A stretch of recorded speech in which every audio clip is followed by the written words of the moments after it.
Welcome back, everyone, to NASCAR Victory Lane, fueled by Sunoco. There is the winning car, and look at the nose. It's a little worse for the wear after a dual race here at Daytona. For the first time ever, Jeff Burton is a winner after a Gatorade duel at Daytona. Jeff, it's got to be a great way to start off the year. I mean, you guys all finished strong last year, had a great season at RCR, but to come down here and start with a victory like this, it has to be off on a right foot. You know, last year was really frustrating for us because we put ourselves in position so many times, and we wouldn't finish it off, and it showed later in the year. I got frustrated, the team got frustrated, and we just kind of let that get the better of us. And to start the year off, we've been in position to win two of the first two races, pulled one of them off, so it is a good feeling. Hopefully we can get some momentum. It's a shame that Victory Lane is not enough for two cars, because there should be two cars in there, to be quite honest.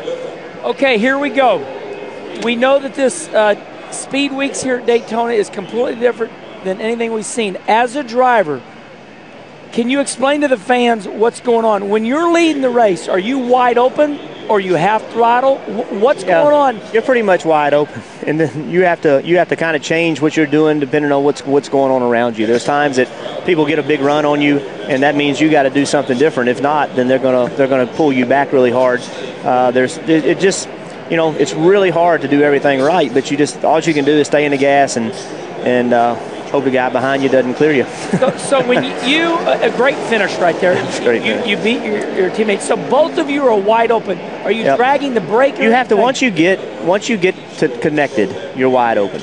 Getting connected takes a little bit of work, but once you get there, typically you can stay wide open and run wide open until people get around you. So when you'll see a group catch another group, and all of a sudden they just zip by them. It's not because that's not all the times because the one group got faster. A lot of times it's because the group that's getting past got slower, and it dragged them down. So you have, like right here, if you don't clear them all the way, then you got a problem. Like that right there, we cleared, and that was good for us. But had the 99 been able to get on the right rear quarter panel, he would have pulled us back and brought the crowd to us. Hey, Jeff, it seemed like when we looked at these two races that it usually was non-teammates that were hooked up and running together, like Jeff Gordon, Trevor Bayne. You happen to have your teammate behind you. What advantage was that, if any? Oh, it's a huge advantage. It's everybody talks about teammates and you want to be with your teammate. Well, yeah, but it's hard to do. I mean, it's very difficult for all the situation to work out where you can be with your teammate at the right time. Fortunately today, Clint and I we were dedicated when the race started. Look, no matter what, we're going to stay together.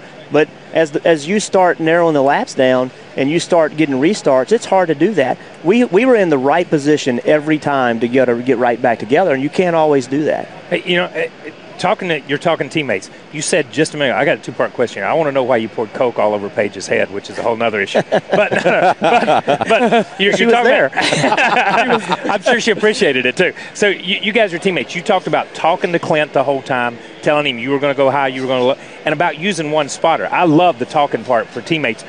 What's the difference in racing that way with your teammate and then having the car behind you or in front of you that you can't talk to? Well, that's right. I mean, what we can do when you're with your teammates is we can talk and we can communicate. I can tell him what I'm doing. He can tell me what he's doing. He can tell me when he's overheating, when he's not overheating. So it's a great advantage to be able to communicate with your teammate. If the greatest driver in the world is behind you and you can't talk, that's a disadvantage. And because you can't get to his spotter. So it's a huge advantage in having one spotter spot two cars. Yeah. And it's safer that way. I know some people are like, oh my God, honestly it's safer to be able to do that. But I'm pretty sure Hendrick Motorsports ain't gonna want me on their channel come Sunday. You know what I mean? So there's no way you can have everybody's freaks in your radio. The only one you can have is your teammate. Jeff, congratulations on a great victory. What a great way to start the season. Keep up the good work, and we appreciate it.